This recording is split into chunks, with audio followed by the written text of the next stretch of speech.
Joining us now on the Deseret First Credit Union Hotline is a man who has made a significant professional jump in the last week, Jaycob Brugman, member of the Oakland Athletics. Jaycob, nice to have you on the show. Thank you for having me. Good to be here. You bet. How would you explain your emotions during your Major League debut last weekend? That's hard to explain. You dream about it your whole life as a kid, and, when it finally happened, really I was forcing myself just to stay calm. I didn't want to get too jittery. I didn't want to get too jumpy at the plate, so I was forcing myself every ounce I had to stay even-keeled. It was crazy.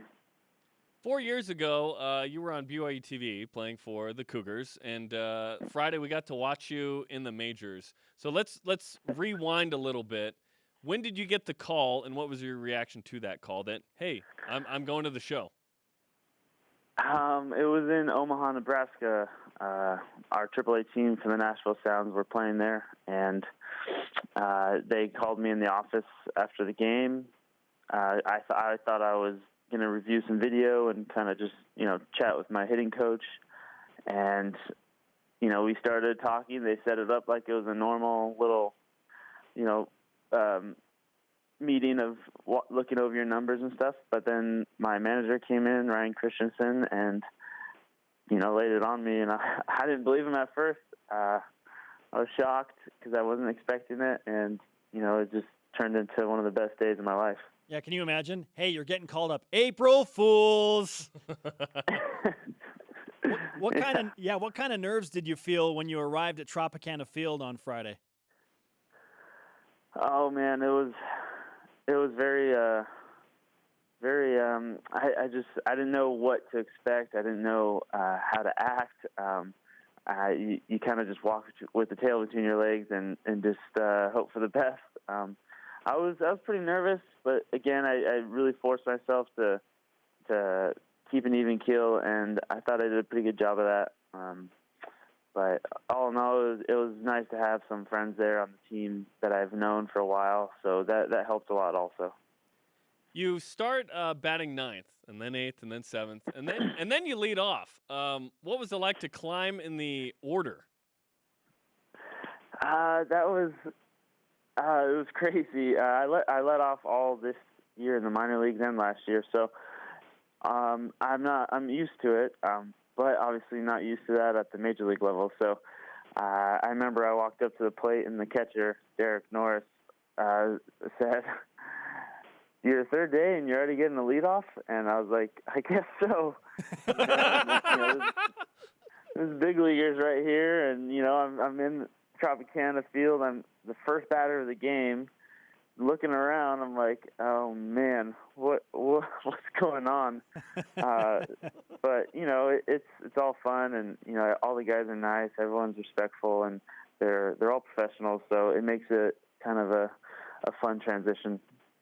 Were you surprised at how dialed in not just your teammates were to your rise among the ranks and being a rookie, but a guy like Eric Norris realizing what you were doing? Yeah, I mean, everyone knows that it's my first few games, and they all make sure to, when I'm on base, they make sure to say like congrats, and it makes it feel a little easier knowing that these guys understand what I'm going through, and they also give a little congrats, and that feels good. How did you? Maybe you didn't change your plate approach, but that first day you go 0 for 4, but then you go 6 for 12 the next three games, including that doubleheader Saturday. What was it like to bat 500 during that 3-game stretch? It's the same game, and that's what everyone told me. They said it's the same game.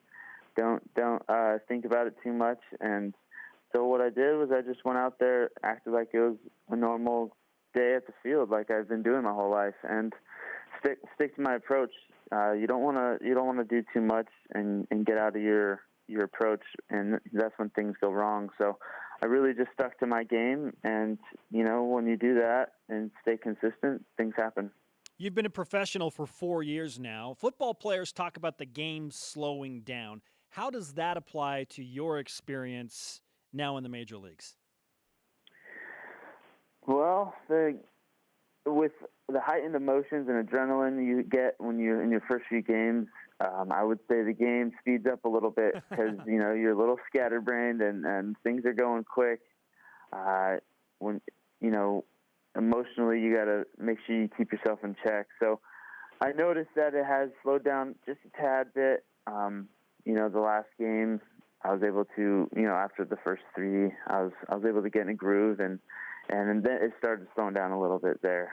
But at first it was fast. One play that was particularly fast was when you were playing left field and you had a nice snag out there. You jumped up and grabbed it. It was a great catch. What was that play like? That was really fun. That's when adrenaline takes over, and you just you kind of let the natural talent take over. You don't really think about what's going on. You just see the ball and you run it down, kind of like a dog. You see a ball and you go and get it with everything you got. That's kind of how you got to approach it, or like a receiver going to just get the ball. Just go get it and catch it no matter what. And you have that attitude and mentality, and good things will happen. And, I ran it down and jumped and got it. That's one of my favorite explanations ever. I've never heard that with baseball. It's just, you're like a dog. Go get it. Jaycob Brugman with us, newest member of the Oakland Athletics, and coming off a fantastic weekend in Tampa Bay, now in Miami, enjoying the Florida experience in the show. It's a long road to get to this point, and I'm sure there have been days or nights where you're like, what am I doing? Am I going to make it? How do you stay motivated through those hard times to be able to get to a point like this?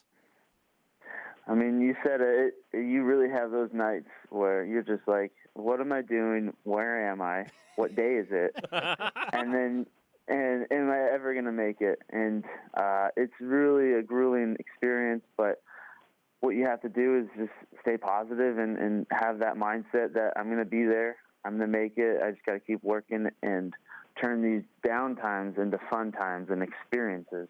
And that's what helped me and also what helped me is my family. I've had my wife and my daughter with me through a lot of it. And to be able to come home from a game, 0 for 5, I'm sucking it up. I come home, walk through the door, there's my little girl, and it's like nothing ever happened. Yeah. And so that was a huge help for me to get through that whole process. A lot of cold pizza and bus rides. That's what gets you through it. How did BYU help prepare you to make it to the majors? BYU kept it professional. They ran it like it was like a business, and we try to win. They really instilled winning. In high school, you want to win games, sure, but BYU it's a bigger scale. So Coach Law and Coach Littlewood really pushed me to win, to want to get better, and to want to get to the major leagues. And they both, as coaches, really helped me in all aspects of the game, on and off the field. And so I'm just very grateful for that experience at BYU, especially with the coaching staff that I had. Oakland A's left fielder, Jaycob Brugman on BYU Sports Nation. What kind of communication have you had with your former coaches, Coach Law and Coach Littlewood, since getting the call up? I think the news leaked a little early, and Coach Littlewood, I remember, texted me and said, I'm hearing rumors. Did you get called up or not?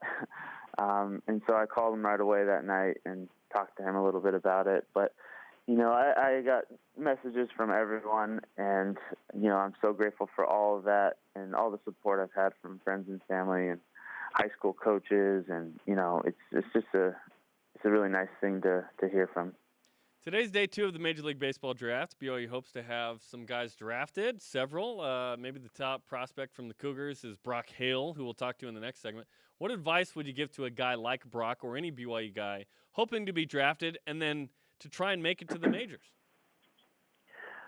My advice, in my situation, I was a little later in the draft, so obviously I would say don't pay too much attention to where you get drafted, what round, and what matters is what you do on the field. So you could be a 50th rounder or you could be a first rounder, but what you do on the field is most important. And just to, right away believe that you belong and, don't let go of the dream of becoming a Major League Baseball player. Okay, you've been in the minors for a while. What's the best thing about being in the majors now? A lot of things are much better. A number of things, and one that stands out, obviously, because I'm standing in a hotel right now that's amazing, and I would say the whole professionalism about it, the nice hotels, the plane rides, just the top-notch quality of profession here. It's they take care of us, and it really makes you feel like you matter. So that's a huge thing. Hey, you've earned it. No more worrying if there's going to be shampoo and conditioner in your next hotel room. Great stuff, Jaycob. Before you go, I want to ask you, what are some of the memorable shout-outs you have received from mentors and players and fans over the last few days? Oh, man, so many. My high school coach, Stan Lukatich, he was a huge part of my success in growing up and my development, and I have to attribute a lot of who I am to him. And he messaged me and called me, and also his wife, and they're just really special to me. So that was a big one, and just all my family and friends, really. That's what counts. It's just special to have the support. Athletics Marlins tonight, 7:10 Eastern. You gonna be there, Jaycob? I'll be there. Very good. We'll be watching. Hey, it's great to talk to you, man. It's been a lot of fun to watch you make your way up into the major leagues, and we wish you the best. We'll give you some BYU Sports Nation karma now for your upcoming series, and do our part from Studio B. But congratulations, wholeheartedly, man, on sticking with it. Thank you so much. Thanks for having me. You got it. Jaycob Brugman on the Deseret First Credit Union Hotline. Deseret First, your values, your timeline, your financial future.